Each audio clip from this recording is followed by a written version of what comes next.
Hello everyone and welcome back to episode of Fenced In, presented by me, Chris Mollard, and Ben Peggs. We are both GB international foilists, one of us more than the other at the moment, and also coach and student. And this is the 1 year anniversary episode of our podcast. So even though I think it was yesterday or the day before, there was on the news, a national anniversary for our first day in lockdown, our first episode of our podcast came out on the 1st of April. How are you doing, Ben?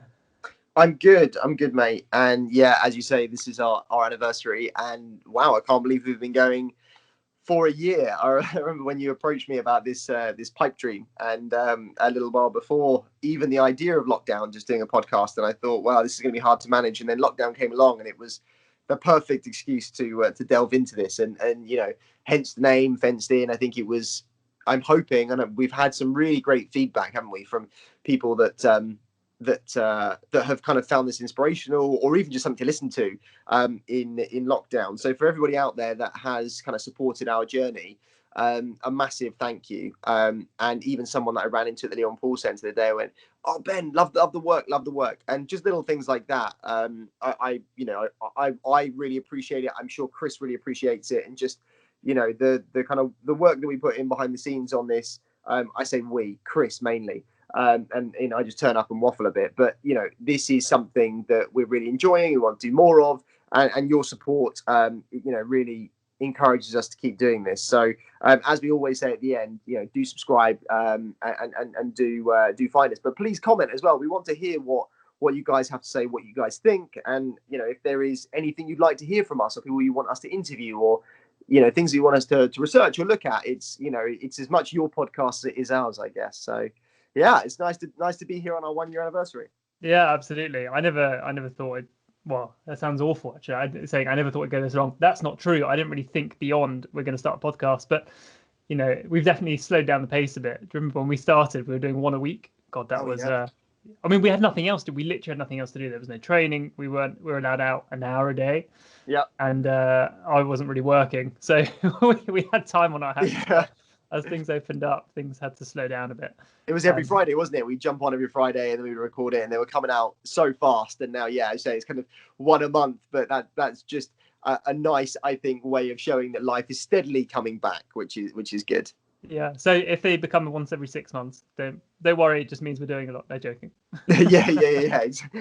Exactly. We'll probably be off gallivanting around the world somewhere. That's probably why. But yeah, hopefully. So, Chris, how have things been in what is I'm guessing the kind of the start of the end of lockdown for you? Has anything really changed? I know you were saying that obviously you basically had nothing on, and a lot of the podcast at the beginning was very much with the training we were doing. But how have kind of things developed for you over the year, and certainly the last few months, like post Christmas and things like that? Yeah, it's interesting actually. So my daughter's back at school now, which is interesting. Obviously, that means I have more time during the day. I'm doing some work for a big client as well, so that takes up some of my time. But actually for me, one of the big things is I bought a squat rack and put it in the garage, so I now have access to a few heavy weights, which is quite nice. I asked Ben and a friend for some feedback on my form the other day, which I'm glad they corrected me on, because learning by YouTube isn't always very easy. But no, I feel good actually. I'm really enjoying my training. I'm really enjoying varying my training, so I've stopped doing the same thing all the time in kind of my weight stuff, and exploring some new exercises and learning. And Ben sent me over some really good podcasts and given me some good ideas for things that I can do in true coach fashion, and really enjoying those as well. I wrote on the wall the other day, I've turned the part of my garage / gym wall into kind of a wall of quotes, and on the other day in chalk I just wrote, be brave, have fun, play the game, and be curious. And I was like, that's all I need. I think sometimes they're the most important things, having the quotes on the wall. I know they have their Leon Paul Centre, and the idea, like, pressure is a privilege. And sometimes people scoff at the idea of kind of cheesy quotes, but actually sometimes on a really tough session, they can get you through, especially if you really want to believe in them that day. So, you say you've got a squat rack in your garage. You've built a gym is what you've built. And it looks really cool. It's somewhere where I would definitely want to hang out. I know that you've probably taken quite a lot of inspiration from Keith Cook with his gym that he's got going on, stroke Sal as well, because he gives lessons in there, which is quite impressive. Well, he's got kids that fence and a wife that Yeah. fences, so he's got a club at home. That's true. That's true. It's sourdough cook basically is what it Sourdough is. cook, yeah. But no, it's cool. Yeah, no. And how's your stuff going? Yeah, all good, all good. You know, I've been very lucky. You know, some of the men's foilists and women's foilists and some of the men and women's sabreurs as well have been given elite athlete status, and so we were allowed to train at our national centre as per government legislation, which you've been doing to help prepare the athletes who will go to either the zonal qualifier for the Olympic Games, or for those going to the last kind of a few events that were subsequently cancelled last year. It's hard to kind of get your head around that, but it's been nice to be training and doing things that I guess other people can't do, which it sounds a bit nasty to say that, but actually I think the idea of gratitude is important in sport, and I think that for me to be grateful for the fact that I can still train when a lot of people can't, and kind of get a lot more in the tank when other people aren't, is not only a competitive advantage, but it also just makes me grateful to be able to do that. Yeah, absolutely. And I think it's really easy. I mean, it could be really easy for anybody to say, "Oh, you're so lucky you get to fence." But I think there are different tiers of these things, and no matter what you're able to do at the moment or not able to do at the moment, there's always something that what you're able to do means there's something else you're not able to do. You know, like your usual's still been taken away. You would normally, you know, be flying around the world competing in these events. You can't do that. You know, I would normally be training or sparring 3-4 days a week and kind of training full time ish. I can't do that. So, and there are other people that would be training once a week that can't do that. So there's always that, you know, there's that kind of pyramid. Yeah, you always want the next thing. Exactly. And so it's important to acknowledge that, as you say, gratitude, I think, is probably very important. Even though we'll all be biting at the bit, chomping at the bit to get back into it. That means that just kind of being present is quite important. I completely agree, and you know, I know that. Yeah, of course, I'm yearning to be back in competition. But of course, just being able to train has been good. And actually, the one thing that I've kind of got out of this, which is great, is it's very unusual to have such a large training block as well. You know, usually the competitions kind of roll around quite soon, and you maybe have a month, maybe 6 weeks if you're lucky between the competition blocks. But usually, if you're in deep part of the competition, there's a lot of fatigue with the travel and those kind of things, as well as the extreme exertion that goes into a World Cup. You know, I remember the first time that I'd kind of gone to a World Cup and I'd made not just the squad but the team, and so you have to qualify through day one, and then you're making the following day, and whether you made the 64 or the 32, you know, and then compete the next day in the team all the way through to the very end. You're broken by the end of it. I mean, I like to pride myself, and so do you, Chris, on being, you know, very well conditioned athletes. But at the end of the day, it's the emotional energy that goes into it and the focus that is an absolute, you know, killer. And so not being able to get huge training blocks to prepare yourself for that. And even when you do have a larger training block coming off the back of something like that, is so taxing. You do need a few days to recover, and so you don't always utilize that training block. And so certainly since Christmas, I think we've had a 12-week training block where we've been able to make such significant gains, both physically in the gym and in the cell, by, you know, being able to try things out and work on new tactics, that kind of stuff, just that you wouldn't usually get in a conventional season. And so I suppose what I'm trying to say is every cloud has a silver lining, and despite lockdown and having been a very challenging time for most people, and ourselves included, that actually there are a lot that we can take away from that. And the fact that, you know, you've been able to, in the breaks in between lockdown, when we've had those kind of split second moments of freedom, we've been able to get a few lessons together, you know, outside, or in a garage somewhere, as per, like, you know, British fencing legislation, and that's been really good as well. But it's almost sometimes that can be a tease as well, which is, oh great, it's starting to come back, and then we enter on a lockdown and it becomes challenging again. So it's nice to know that we're coming out the back end of it now, where hopefully, if we believe Boris Johnson, that actually this is the last of it and things will only get better. But having said that, Europe's entering a third wave, so I don't know, we'll have to see. Yeah, it's so hard to know, and it's so hard to know as well. There's so many variables. Like, in theory, I think our vaccinations or our vaccination kind of progress is so far ahead of other people in Europe. We've been in lockdown for months, so we don't have the same number of cases. It'd be naive to think that the stuff in Europe won't hit us over here. So there are so many, we don't know. Things might go one way or the other, but I think at the moment, definitely, we've just got to think of the fact that hope things are going in one direction and kind of plan for that. And so I'm definitely doing that as well. My work at the moment is like in 6-week training blocks. So funny enough, they sort of coincide with my daughter's half term. So Perfect. well, I've made it that way anyway. But I'm still discovering new things. So have you done overhead press before with a barbell? Yes, yeah. Doing some of those earlier. That's a new thing. I've put together. I sent you a picture. We've got like a like a shoebox, not shoebox, but a kind of like blanket box that we had in the garage. So I put that under the under the rack, and I've been using it for bench press. You pointed out that I should probably be wary of the little legs on that thing and make sure they don't break. So I've got this image of you going for like a full press and then you just dropping by like half a foot as these legs just splay out on the side of this poor box. I mean, I think the box integrity is good, but I think you might suddenly disappear by a few inches as those legs snap off on a on a 70k to 80k dumbbell bench press. So I think it's we're not there yet. I did 55 today. I did 3 reps of 4, and that was really hard. I've never benched before, so it's all right, but it's a starting point. And actually, do you know what? It's really frustrating because as I've said, we've had a chance to make some serious gains, and actually, we're only allowed into the gym in pairs, obviously because of COVID restrictions, and because of this kind of set of 2 6-week blocks, we've been able to really focus on some big lifts and stuff like that, and so numbers are going up, and I liked some of the numbers that I was hitting, so much so that I thought, well, I'm going to put this on the group then, which Chris is involved in along with 2 other people, and I suddenly got very much put back down to size when the other person on that group is Ethan Risdale, who for some of you may know is a Welsh fencer, and he's gone full into like weightlifting in lockdown because obviously he can't fence at all. And boy is strong. And so I was throwing around some of these numbers thinking I was looking good, but then he kind of came back with some of his. And, I mean, I thought a 130 squat was pretty good, but he's repping out 150. I mean, that is and on like perfect form as well. And perfect form. He's looking really good. He's going to destroy everyone when he comes back. So hats off to Ethan Risdale. But what I would say is the one thing that I am quite pleased about is I have got a new challenge, and I've never had a never had a new challenge. But hang on. We have to build up to this. We have to have like a drum roll or something. Oh, a drum roll, yeah. So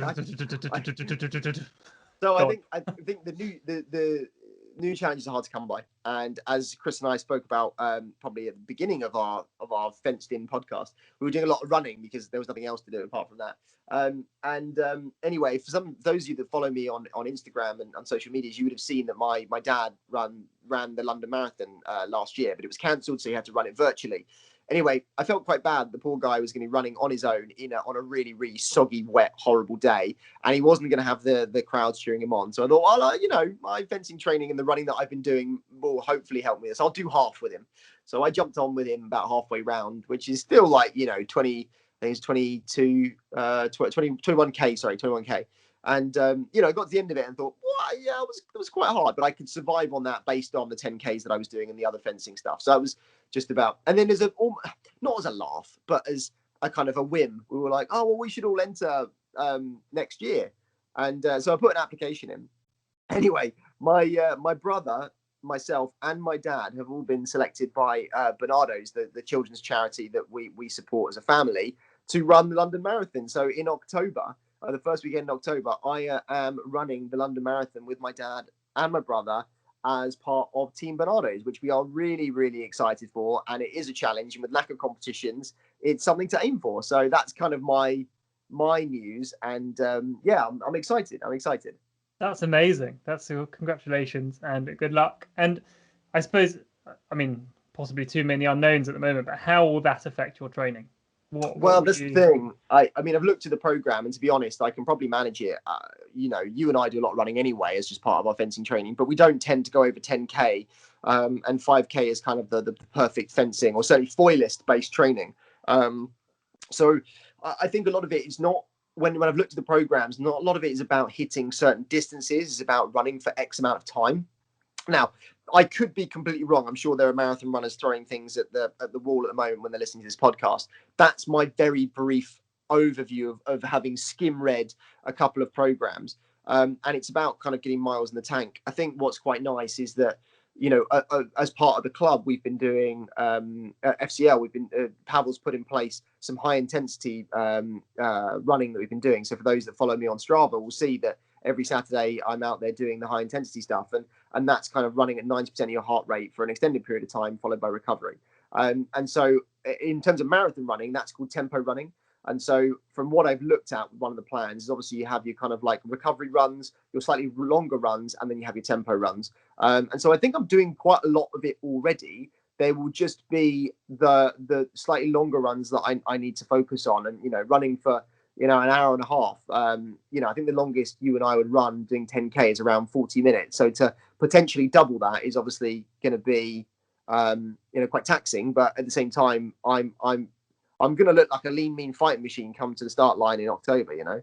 But it's exciting. It's a new challenge. It's a new type of training, and obviously I don't necessarily need that level of conditioning for fencing because it's such an anaerobic based sport, and this is more aerobic, obviously. So it's but with no competitions currently on the horizon, why not have a new challenge? It's only gonna help me, I think, in fencing, and that still is the main goal, right? But it's absolutely. Nice, I think it falls back on what I said, what I wrote before: be curious, be brave, and have fun. And I think as long as you're ticking those boxes, you're not going to suddenly become a marathon runner instead of a fencer. So I think just as you said, I think enjoy the challenge. I think I'm slightly envious, but also not at all.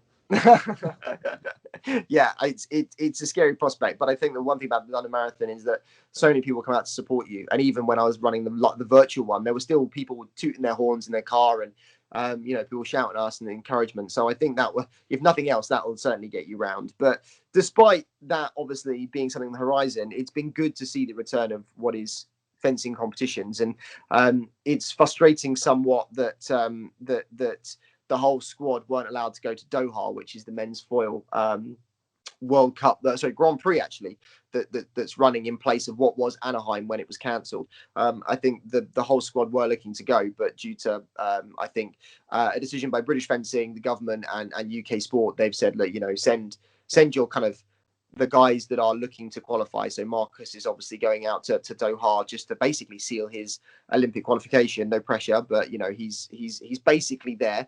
And then Richard as the reserve, and so the rest of us are staying at home. But to be honest, when I look at it and I think about the amount of money that it would cost to get there, and do everything, because now Doha has been put on the red list for the UK, and so when you come back from Doha now, you have to be in one of those hotels for 2 weeks, and so I think that's about nearly £2,000 to stay in one of those hotels when you get back from an international travel, and so you're suddenly looking at that plus getting out there, staying out there in the hotel, and all that kind of stuff, just being a really expensive thing. So actually, even though it's great to see the return of competition, it's a real shame not to be there. But also, I'm glad the decision was taken out of my hands by British Fencing, UK Sport and stuff, because it just would have been cripplingly expensive. And I wouldn't have had to have chosen between my head and my heart on that one. Let's put it that way. No, of course. And actually, so we're recording this. What day is it? Thursday. We're recording this on Thursday. And I think it starts tomorrow morning, doesn't it? Friday. Men's foil starts Friday morning. And I think women's foil is Saturday morning, and then the finals, I think, for both are on Sunday. Is that right? Yeah, that's I think the format they're running the Grand Prix in. And Kate Beardmore is out there for women's foil. I think Yasmin was going to go out there as well, but I don't think she is anymore. So Yasmin Campbell, that is. So Kate is out there.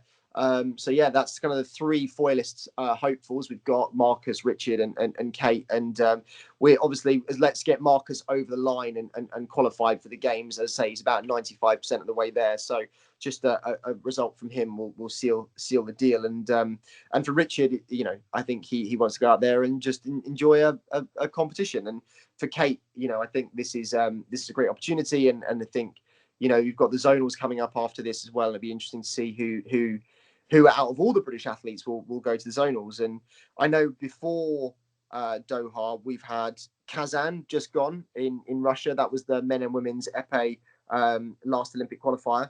And before that was Sabre in Budapest, which I saw some of the highlights from that, and I got a chance to watch the final, and it was epic, absolutely epic. It was great to watch. What did you manage to see the Sabre?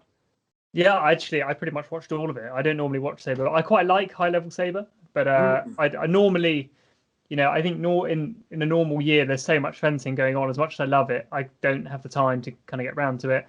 or it doesn't quite tick the box. And this time I was just loving it. I was all over it. I had, I've got 2 monitors at home. I had all the pieces open.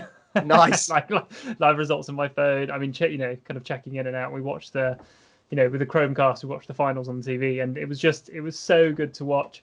The individual final, 14 all between two giants, and then the teams as well. One of the big surprises to me were the women's Sabre Polish team who won gold. That was incredible. Really young team, I think. Totally. Really kind of massive surprise, and they're not even going to Tokyo. I don't even think they're in with a chance. So there's a good example of don't be afraid. Just be they were obviously totally relaxed and just really wanted to fence and had a great time. And there was a really kind of crazy, weird last hit. I don't know if you saw it, the 44 all. Yeah, I did. They both kind of went for like this jump second parry. Both kind of missed, and there was a bit of an odd remise in it. Yeah, it was definitely a case of like, I'm just going to try something wild, and either it will really work or it really won't. I think they both went for the exact same action. They both went, you know what? Let's just go for something completely random, as you say, and see what happens. And it was a mirror image, and then just a cheeky remise. So yeah, I think that was wicked. It just shows also the I suppose the let's say the innocence of youth, right? It's these athletes coming in, they've got no pressure. They haven't qualified for the Olympic Games. They're probably they're probably thinking about their trajectory for the next Olympic Games in 24, and if not 28 for LA. And so they had no expectations, no pressure. I just wanted to go and do their thing.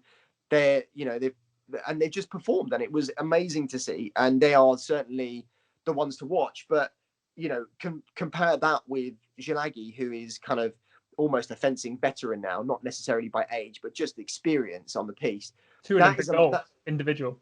Yeah, absolutely. And what I love is his ability to be the most ferocious man on the piste, yet being able to do it with such exquisite technique. That man's technique does not falter, even in the most ridiculous of situations, exhaustion and whatever. He's just a perfect model fencer, if you will. He's Federer. He's the Federer of fencing. I think that's the way I look at him. That's a good shout. Good shout. I really like that. Yeah. And then, so the other thing is we had, I think so. You had that the first week, so that would have been 3 weeks ago. 2 weeks ago, no, sorry, that would have been 2 weeks ago. And then last weekend you had the Epee in Kazan, and that that was a 5-day event. So because they had teams as well. I think they ran a format where they started on, could be wrong, but I think it was on Thursday. So kind of men's prelims on the Thursday, or something like that. So prelims on Thursday, women's prelims on Friday, Saturday men's finals or something, Sunday men's finals. The Monday I think was teams, like men's teams, and then the Tuesday was like women's teams. So it ran forever. It was almost like a European champs or a world champs. Yeah, it probably is a COVID safe way to do it. But I think it was, again, I didn't watch all of that, but I found myself watching Epee, which is not my strong suit. I'm not a big fan of Epee. Partly because when I lunge, it's one light against me.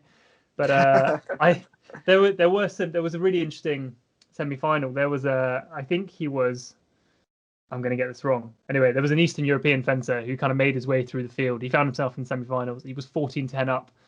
And then this Hungarian guy just came back. He just, in about 20 seconds, he went from 14-10 down and won 15-14. Oh, wow. We've all been there. That's gut-wrenching when that happens. But 5-1 lights in a row in Epee. It's hard. It's hard. That sounds full on to me. So well done to him.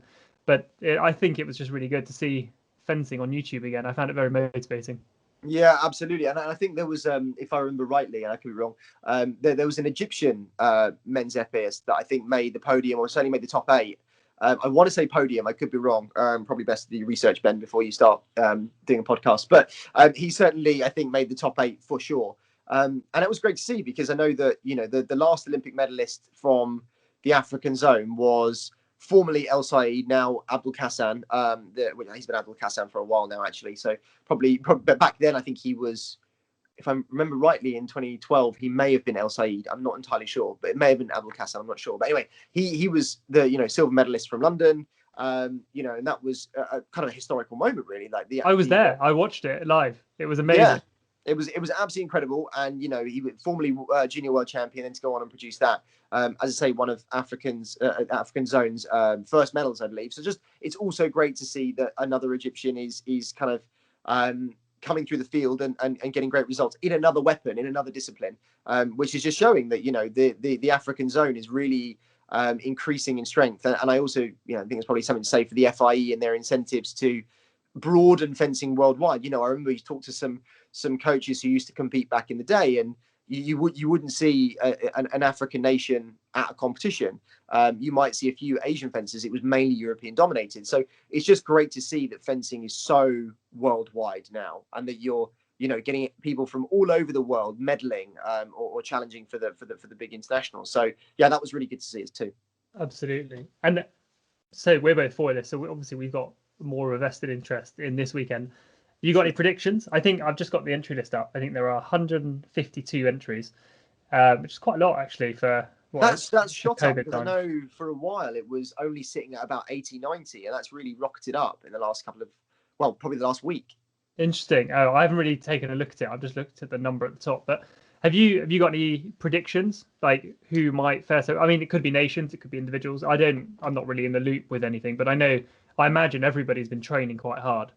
So I'm just wondering how that's going to go, because obviously there are a lot of people in the top 16. Maybe they'll have a benefit, or maybe that won't be so good because they won't get as much fencing in. I think it depends very much on what each nation's been doing in terms of if they've had a nationalized program and they've been allowed to train as a squad. And I could be completely wrong when I say this, but Inset in France may have been able to have kept going, and so if the squad has been able to train together, they should be in good shape. I know the Americans did get a national training camp down in, I believe it was Palm Springs, and I'm getting a lot of this information from social media, so if I'm wrong, I apologize. I think I saw some stuff on social media with the whole American squad down there doing some training. So if you can get your best athletes together to train, then you have a higher chance of doing well. I know I follow Owen Lepeshu on Instagram, and he is looking in incredible physical shape. He's definitely spent lockdown just lifting weights and getting strong. And so in fact, it's quite funny because he's gone out to Doha, and obviously they're not allowed to leave their rooms. They have to be quarantined in their rooms for I believe the first few days. And actually, I think that is the rule, that when you're there, you stay in the bubble, which is the hotel. And so there's some great videos coming out of some of the athletes just in their hotel room doing a physical workout. So there was a really good one posted by Lupesh in the last couple of days of him just doing all bodyweight exercises in his hotel room. And then there's Pushanik, an Austrian fencer that was kind of taking photos of the meal delivery to the room as well. So it's a really alien world. I mean, can you imagine? You've been in and out of training potentially at home. You've now had to step foot on a flight for probably what has been for most people over a year, travel out there, get tested as well, arrive, get tested again, make sure that if you get the green light, you can then go to the bubble, which is the hotel, and then stay in the hotel and in the room for a few days, being basically just having parcels of food delivered to you, doing you're a bit of S&C in the room to stay active, I guess, and also not mentally lose it. So I think this is going to be really weird, really, really weird. I think it's so hard to put your finger at anybody that's going to do outstandingly. I just think it's those that have been able to manage the challenges of this whole process better than others. It might not be the person that's been doing the most amount of training. It's just those that can take these COVID regulations in their stride, I guess. What about you? Have you got any predictions? No, none. I asked that question and I haven't really thought about it at all. So I think you're right. I think people that are able to be most relaxed, kind of about everything that's been going on and the way they have to live their life when competing right now are probably the ones that will come out of it, just really well. One thing I would say is potentially, and I say this because our club FCO had the pleasure of hosting Enzo Lefort. And thanks, Chris, for some of your translations. That really helped with getting him on board. And he came along and we did an interview with him, and some of his pearls of wisdom for the kids were great. But Enzo is very much a relaxed guy and doesn't put too much pressure on himself. I'm sure he has in the past, but he's very much one that can go with the flow. And I think an athlete like him, with his experience, and you've only got to look at Budapest, right? He was world champion in 2019, and so actually that's not only is he starting from a great platform, but also his whole demeanor towards this is just, you know, kind of go with the flow. And he's always been an athlete that's prepared to just keep a balance in life and keep things very much on his terms, and not be scared to kind of, you know, undulate with the ever-changing circumstances. So someone like him, I think, could be in with a great shout. Yeah, absolutely. I think it's really interesting you mentioned him, because so I was thinking about this the other day. So he's from Guadeloupe, right? Yes. And there have been quite a few successful French fencers from Guadeloupe. I think so. Obviously, he's one of them. I think Yasora Tibu. She's And actually another one. his inspiration was Laura Flessel. Laura Flessel, and you've got Yannick Borel as well. I think he's from Guadeloupe. Yes. And if I remember correctly, and I could be completely wrong when I say this, but also maybe Jean-Paul Tony Halise, who was part of the team when Yeah, possibly. they got a silver medal at the Olympic Games in Rio. So I think he's also from that area of the world. So I think if we say that's 5 French athletes with a very high level of success, what I find amazing is the fact that proportionally, I think that's probably quite a high percentage. And I wonder what it is, because I'm sure the fencing facilities in Guadeloupe aren't great. And I think he said in his I listened in to some of it, so thank you to FCL for letting me do that. And you know, he was saying, you know, he fends twice a week, maybe a bit, not very much. So I don't think it's to do with the facilities. I don't think it's to do with the pathway or kind of what fencing means necessarily. But it's obviously just there's kind of a way of life. There's a mindset, obviously possibly with good genes. But there's obviously something about that part of the world, or the infrastructure they've got there, that part of the world, that mean that kind of people go on to be successful fencers.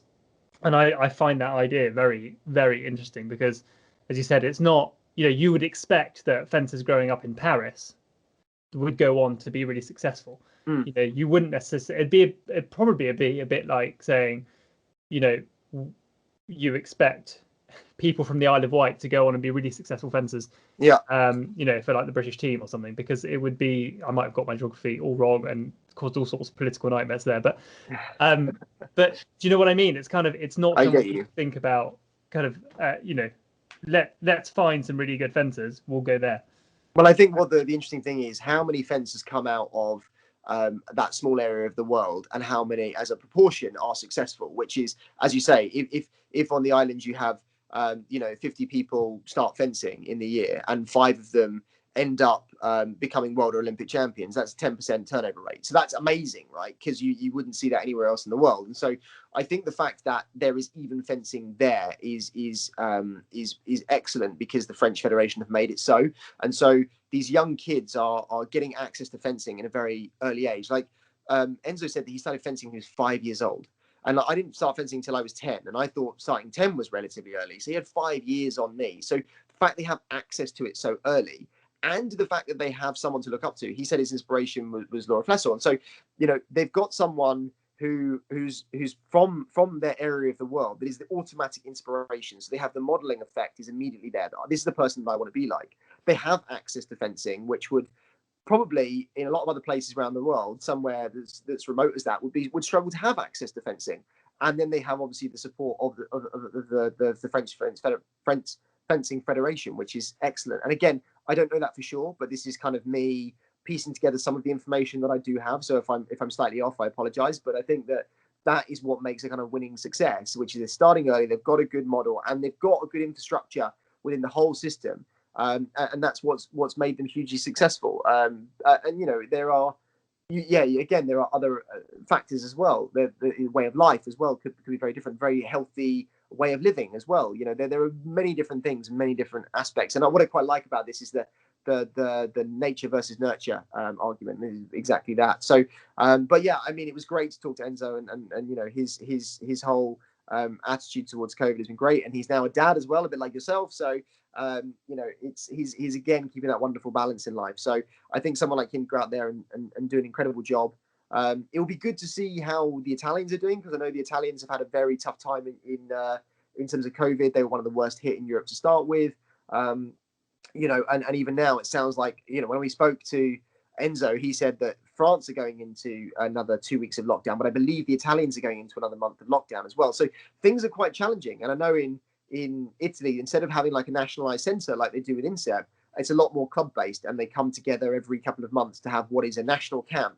But a lot of it is club based. So have they been able to train? I don't know. It's interesting, but yet you and I have seen that Frascati has been training and has been fencing, which is one of the best clubs in Italy for foil. And actually, a lot of international athletes have gone there to train. And so that's been going, and they've been training. So maybe things are okay there. Maybe somebody from that Frascati bubble could go in and produce amazing results. You've got CS, who's there from Poland. You've got Dosa from Hungary. You've now got Toffolides is down there.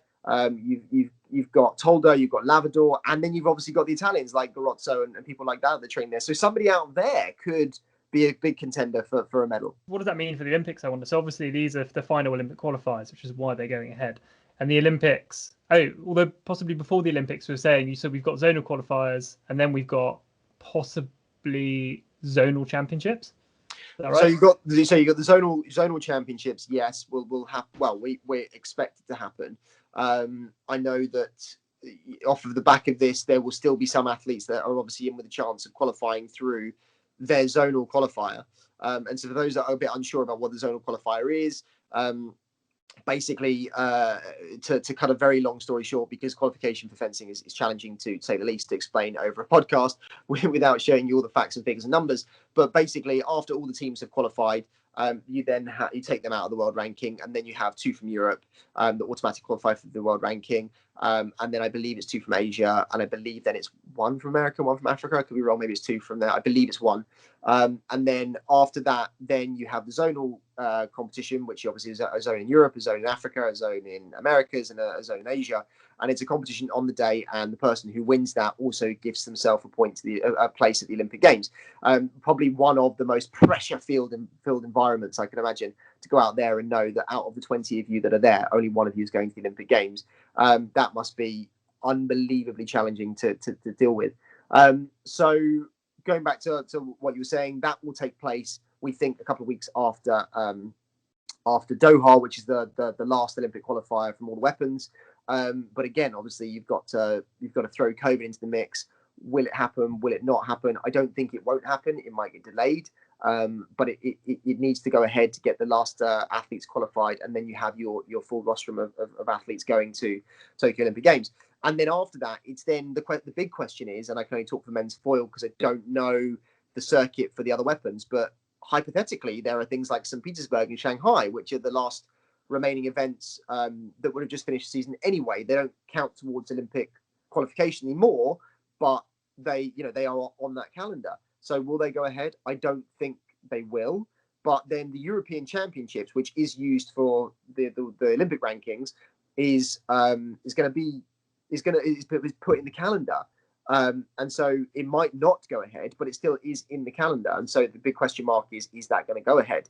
And if that does go ahead, will athletes go? Or will they think, if I'm qualified, I'm going to avoid this one until the games? So the question is, for a lot of athletes in their mind, is what competitions are they doing and why? So of course you would try and seal your Olympic qualification. But after that, are you just adding to your risk of getting sick by going to one of these competitions, if they even happen? Of course, the zonal ones, again, people are going to want to go to. But say, for example, Shanghai or St. Petersburg is put in or on. Would people go to that as a warm-up for the Olympic Games? Would they avoid it entirely to make sure they stay injury-free and illness-free and all that kind of stuff? So that's... And also travelling. Certainly, I know Europe are putting in place this vaccine passport now. And so anybody from outside Europe, obviously ourselves included, have to adhere to that. So does it mean the travel is going to be harder as well to get to those places? We just don't know. And so it'll be really interesting to see what happens post the zonals, whether those ones will happen, and if the European champs will happen as well. And then you have the Olympic Games themselves. In Tokyo, I've just announced there will be absolutely no international fans allowed. So there's a lot of unknowns and very tricky preparation for some of the athletes who are going to the Olympic Games. Yeah, absolutely. I think no fans is actually probably quite a good call. I think it probably would. I mean, there are obviously still a lot of people that will be going to the Olympics as part of like support teams and things, but I think they have And obviously it's amazing to see the Olympics going ahead. I know I'll be watching that. And but I think there are other measures in place that Johnny Davis mentioned in our last episode. Obviously, he liaises with the Olympic Committee quite a lot. So he's, as the Olympic manager for British fencing, he knows a lot of what's going on. And he mentioned the fact that rules will be slightly different. I think around having to, once your events are finished, basically getting out of there as quickly as you can, or, like within a couple of days.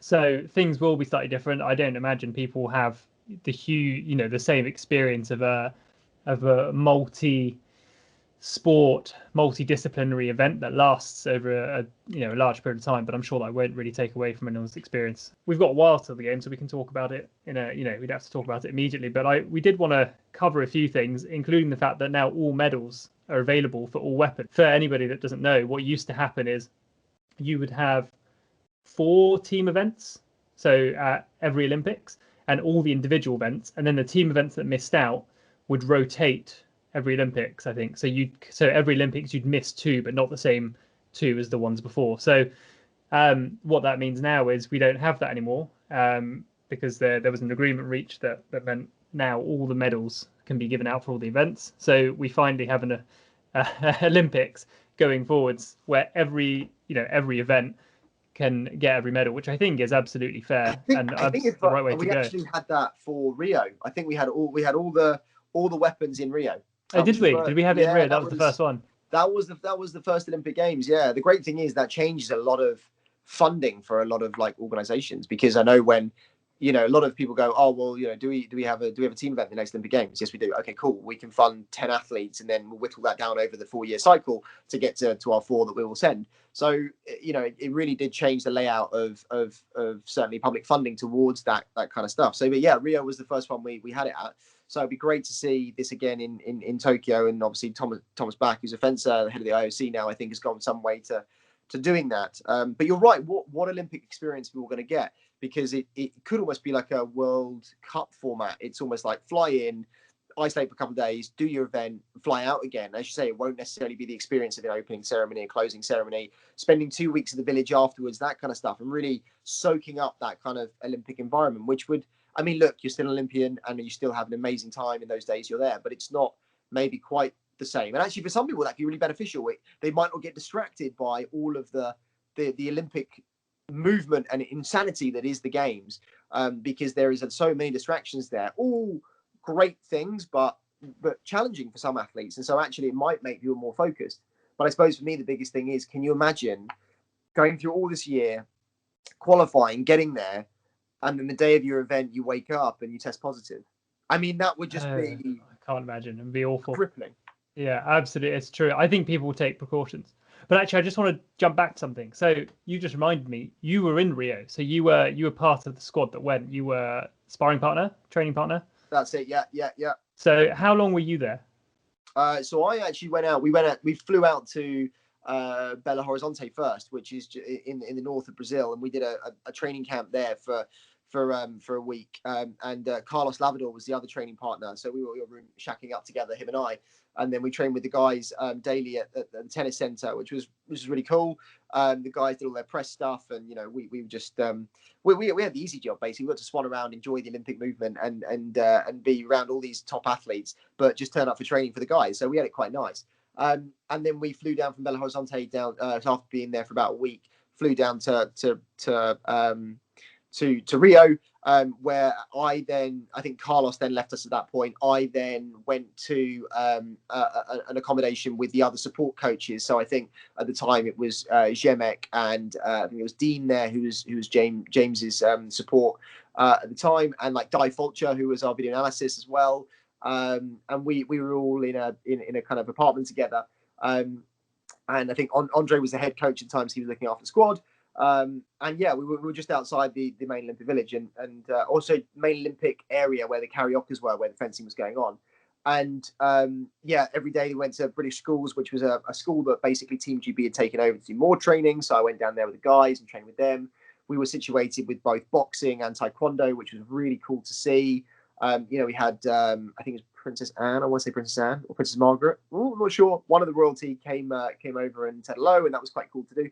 But again, there are lots of distractions, all amazing things. But when you're kind of sitting opposite Andy Murray for lunch, that's, you know, some athletes can find that distracting. And when you've got royalty coming in, you have to stop halfway through your sparring practice to go and say hello. Again, it's a distraction, and again, maybe a good thing, but it's challenging for some athletes. And so all of that, along with press and stuff, can be difficult. I had the privilege of going into the Olympic Village for one day. I was taken in, and unfortunately, I got stuck in the press area because I went shopping. I was like, "Oh, this is really cool. I'm going to go shopping in the press area," and I got stuck. And again, if it hadn't been for Lepeshu, who'd gone like, "Don't worry, he's with me," I don't think I'd have got back into the village. So I got into the village, and actually, I remember, and again, this was the easy bit for me. All the boys were prepping and getting ready and that kind of stuff. And Andre was like, "Do you want to go to McDonald's?" I was like, "Yeah."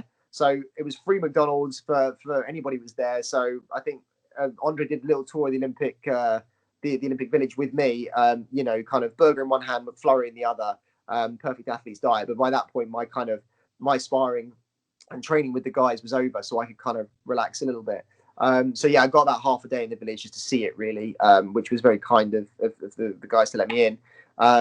And yeah, but there is, as I say, there is so much distraction. And when athletes finish their events as well, they want to party, they want to unwind, they want to enjoy the Olympic movement. And so maybe the whole in and out process could be really good for athletes. And actually, what you tend to see in a lot of Olympic Games gone by is usually the number one seed going into the event, or someone that's been winning consistently, isn't the one that usually wins the games. And if you go back historically, don't get me wrong, they are winners in their own right, but they may not have been the ones that were winning consistently right up to the games. No, that's true. The individual medalists, from what I've seen anyway, tend to be a bit of a curveball.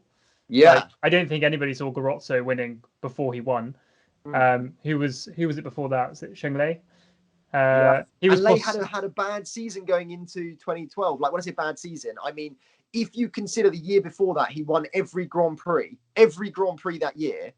He technically then had a bad season afterwards. And when I say a bad season, that's in comparison, right? But everyone. But it's all relevant. It's all relevant, right? Like, it's all important. It's kind of, you know, where is your form? You know, so it will be interesting. Do you think that means that the Olympics will almost be more like a World Championships for the fencers? Yeah, I think so, to a certain degree. And you know, but again, like, for example, when, you know, if Marcus qualifies, and I keep saying if, it's still, there is a calculation that means there is a possibility, but he's basically going right. And when he goes there, he's there without a team. And so for him, it's almost more like a Grand Prix, if anything else. He's going in there, doing an individual event and coming home. There'll be no team event for him. So actually, it's not even like a World Championships. For some athletes, it could be just like a Grand Prix event. Fly in, spend 2 days before, do your event, and then go home. And that's the reality of it. So, but with that being said, I mean, what's amazing is that Karim Bashir and Dave Baker, they run a Facebook page that is all about the Olympic qualification through their own calculations. I'm aware that I'm getting this through social media, but these guys are like really accurate with it.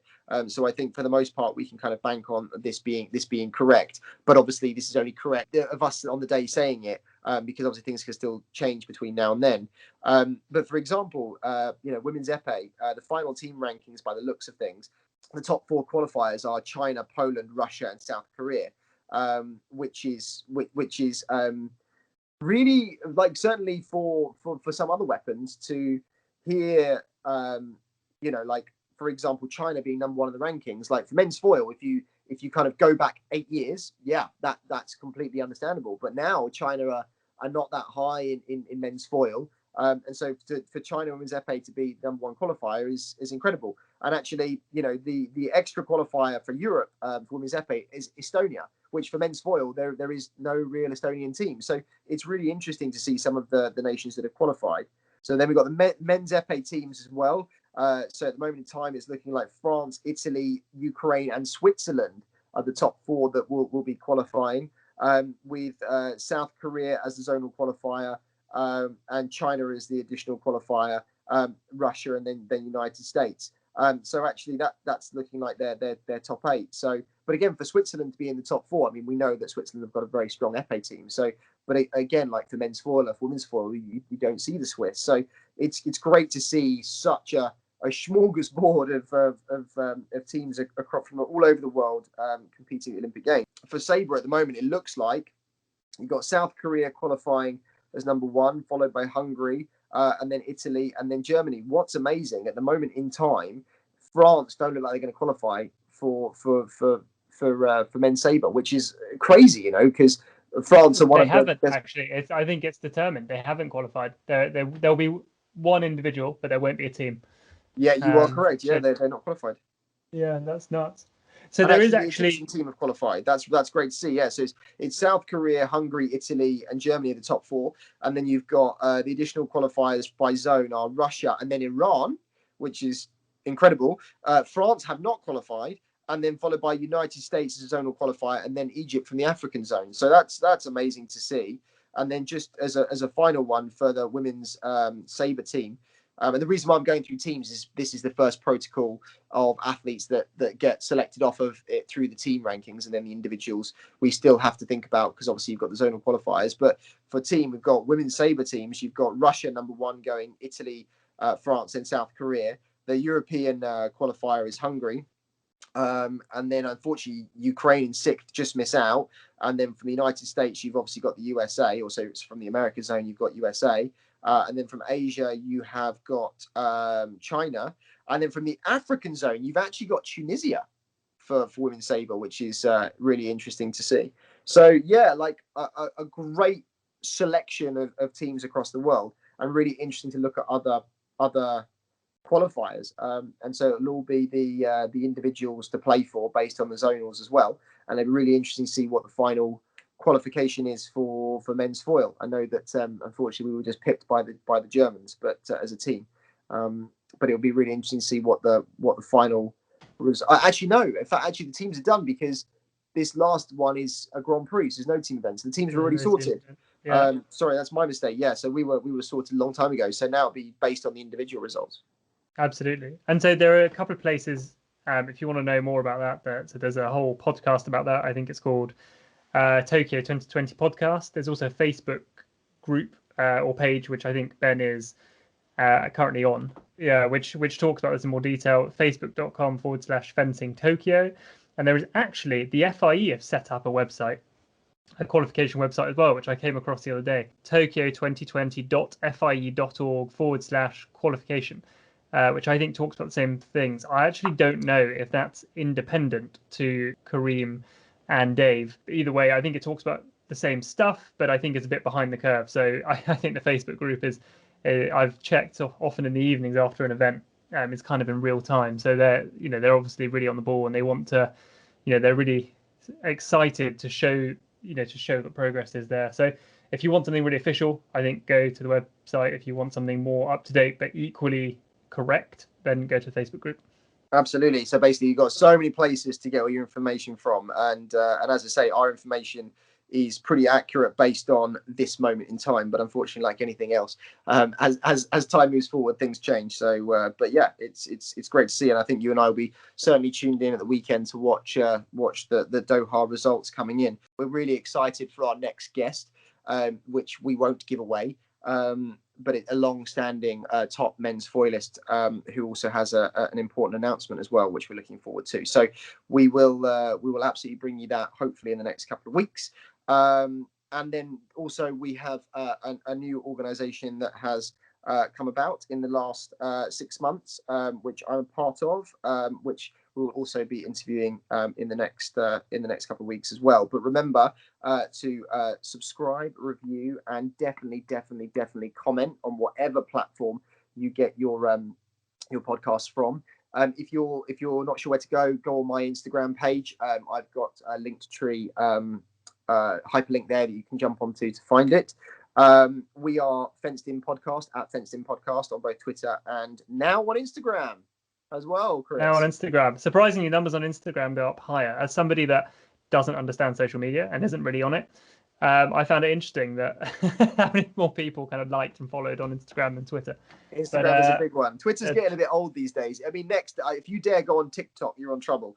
Because I think you and I are both too old for that. But I mean, my own personal handles are at Ben Pegs, and that's both on Facebook. Actually, on Facebook page is at Ben Pegs Fencing, or Ben Pegs Fencing, sorry. And on Instagram and Twitter is at Ben Pegs. And you can also find me just as Ben Pegs on LinkedIn. And if you, of course, the high quality production value is done by our very own Chris Mollard from J4G Designs, which you can also follow on Twitter and Instagram and LinkedIn. Am I right with that one, Chris? And LinkedIn as well, yeah. Probably easier just to send me a connection. Yeah, Christopher Mollard. Cool. Okay, well that's been brilliant. We can't wait to come back to you very soon, as Ben said, with a big name, with an announcement. And yeah, so we'll be back, I think, probably quicker than we were last time. Until then, lots of love to everyone, and stay safe and enjoy the fencing. Great. Thanks very much, guys. Cheers. Bye.